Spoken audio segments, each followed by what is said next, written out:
Et donc, je voudrais remercier donc, les camarades de l'Union départementale CGT, les camarades aussi des HPE, qui sont en grève depuis de longues semaines, 37 jours. Hein, ils sont venus, c'est très important. Il y a une intersyndicale CGT HPE,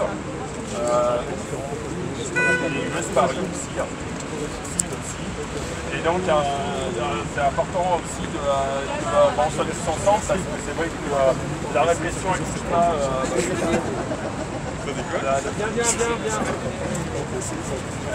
C'est important que la répression voilà, elle touche tout le monde, aussi bien celui qui fait grève que celui qui va en manifestation, celui qui milite. Tout le monde est concerné par ça.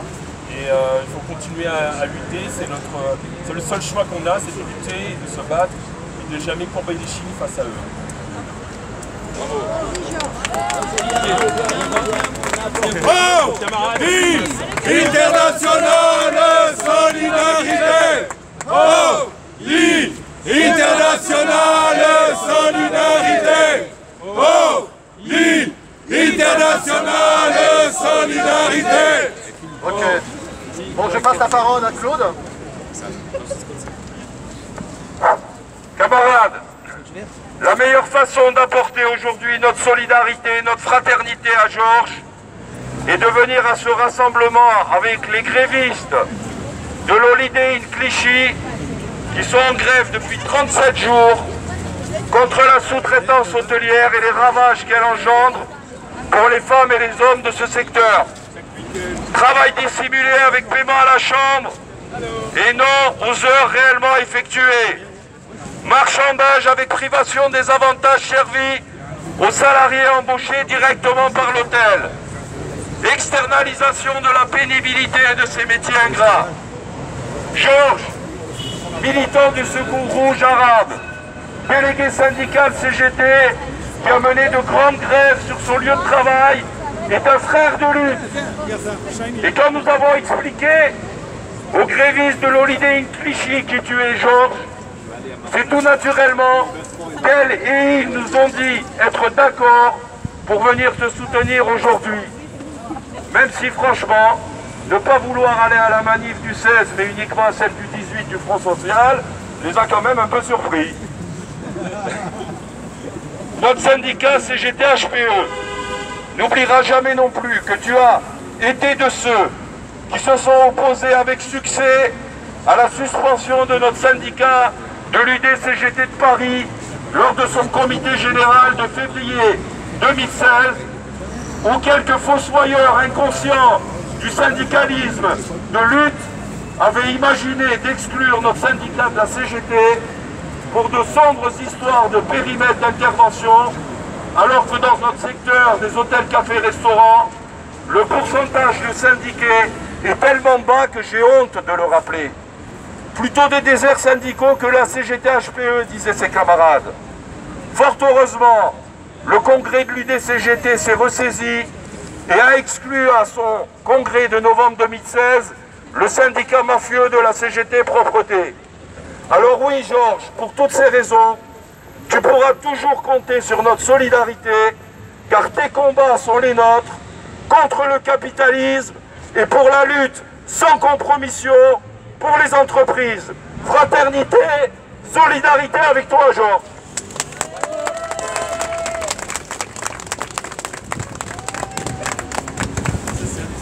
D'accord, d'autres prises de parole? Laurent? Bonjour. Laurent de Gousset, moi je suis venu en premier lieu apporter le soutien de Sud Commerce parce que ça fait des années qu'on connaît bien Georges, qu'on s'est retrouvé dans la lutte syndicale. Je suis venu aussi apporter donc le soutien du Front Social, auquel Georges et notre syndicat participent. Alors aujourd'hui, si la justice voulait véritablement faire son travail, c'est pas Georges qui doit être jugé.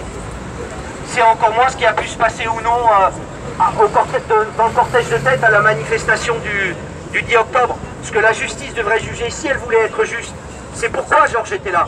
C'est pourquoi nous étions tous là. Et on sait très bien pourquoi on était là. On était là contre Macron et son monde. Parce qu'on est contre sa politique, et on le dit haut et fort, qui va augmenter les injustices et les inégalités comme jamais. Et parce qu'on sait qu'il est urgent de se défaire de Macron. Parce que Macron, il nous pourrit la vie depuis 2015. Il nous a d'abord pourri la vie avec sa loi qui porte son nom, qui a augmenté le travail du dimanche dans le commerce et contre lequel on s'est battu dans le cadre de l'intersyndicale CLIC-P. Il nous a aussi pourri la vie avec la loi Travail 1, la loi dite El Khomri, contre lequel, entre autres, il y a eu une réaction syndicale, mais il y a aussi eu la création de Nuit debout. Et aujourd'hui, il veut continuer à nous pourrir davantage la vie avec la loi Travail XXL, et pour lequel le Front Social est une des réponses à ces attaques-là. Alors, il y a Rosa Parks qui a dit que vous ne devez jamais avoir peur de ce que vous faites, dès lors que vous pensez que ce que vous faites est juste. Alors oui, nous n'avons pas peur de ce que nous faisons. Nous n'avons pas peur de ce que nous sommes. Et on sait que derrière Georges, il y a des centaines de milliers de Georges. C'est pour ça qu'on demande la relaxe de notre camarade. Merci. Ah, bravo, bravo. D'autres intervenants? Bonjour.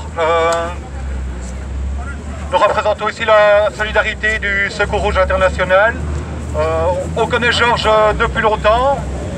C'est un peu ironique d'ailleurs de venir devant un palais de justice pour Georges, alors que d'habitude, on a l'habitude de se retrouver devant les palais de justice avec Georges. Devant les palais de justice ou devant les prisons, on a souvent l'occasion de rencontrer Georges aux premières lignes de la solidarité avec les prisonniers politiques et révolutionnaires en France, à commencer par Georges Ibrahim Abdallah. Voilà, donc nous sommes venus de Belgique, de Suisse et d'Italie pour assurer notre solidarité avec un camarade qui a toujours été solidaire, qu'on a toujours trouvé sur tous les fronts, dans toutes les mobilisations. Voilà. Merci, vive la solidarité internationale. Bravo. Merci.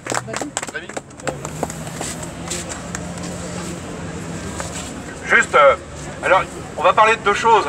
La première chose, c'est de toute façon d'additionner les solidarités, c'est ce qu'on a à faire.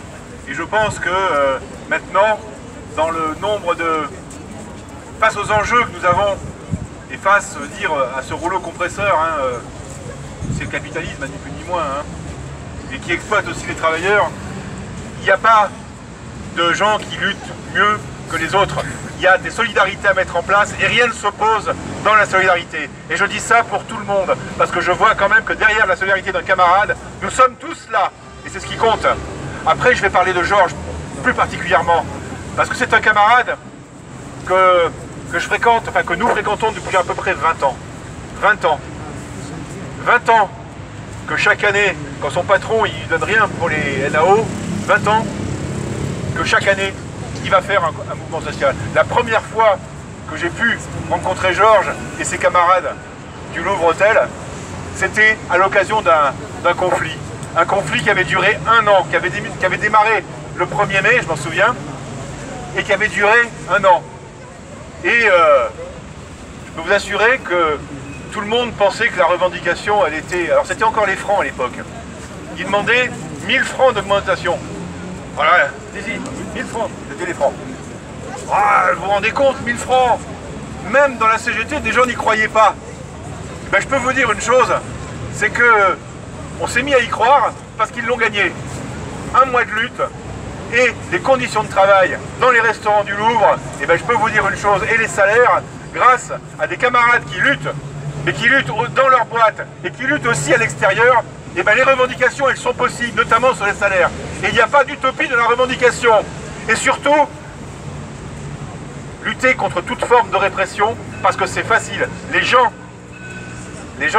qui luttent, ce sont eux qui sont ciblés. Ce sont eux qui sont ciblés. Et au-delà de ce qu'il a pu faire aussi avec ses camarades au Louvre, dans la restauration du Louvre, c'est aussi, je me souviens de Georges, dans la lutte emblématique du McDo Saint-Denis, il y a déjà 15 ans, je fais peut-être vieux, lui, il vit 17 ans, lui il vieillit même pas, lui. Le problème il est là aussi, c'est qu'il est toujours aussi jeune et irresponsable, alors bon. Mais je me souviens quand même qu'il a été sur un soutien inconditionnel à la lutte des McDo de Strasbourg-Saint-Denis, et qui étaient déjà des camarades qui se syndiquaient et dont le patron voulait se débarrasser. Donc ça ne change pas, et on sait très bien que nous lutterons tous, et que les luttes entre nous, elles ne s'opposent pas. Les seules choses, ceux qui ne veulent pas lutter, eh ben qu'ils aillent ailleurs.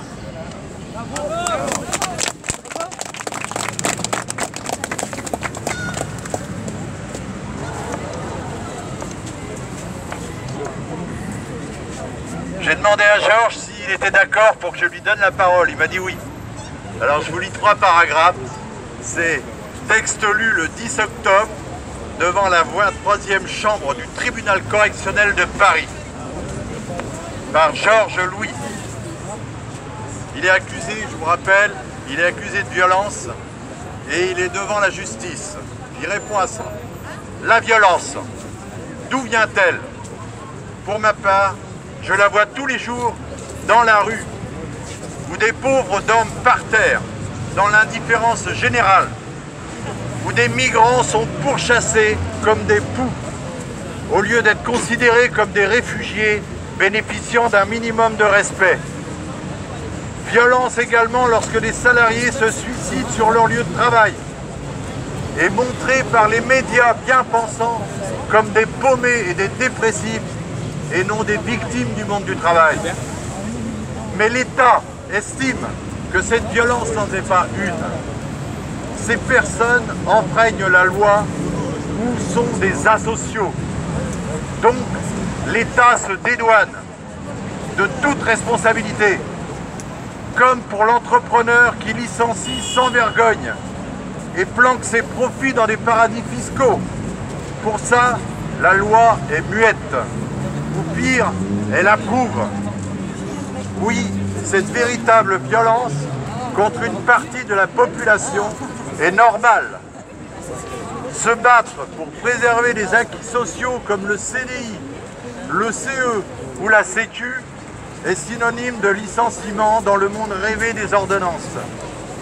Les maîtres des forges triomphent avec leur idéologie néoclassique destructrice de pays et de population. Une grève, une révolte, les fouteurs de merde seront matés par le gaz lacrymogène et le flashball. Et attention s'ils ne comprennent pas finalement, les policiers équipés de fusils d'assaut guettent. On ne sait jamais, avec des terroristes potentiellement déguisés en manifestants ou en grévistes, comme l'a dit Gattaz. Moi-même, le lendemain de mon arrestation par l'OPJ, l'OPJ me désigne comme un terroriste. Vous êtes pire que les terroristes, car eux, au moins, ils revendiquent, pas vous. Donc, ça donne envie de soutenir Georges, et on comprend que pour obtenir la justice et l'arrêt des violences, il faudra vraiment, dans cette société, une complète révolution. Merci.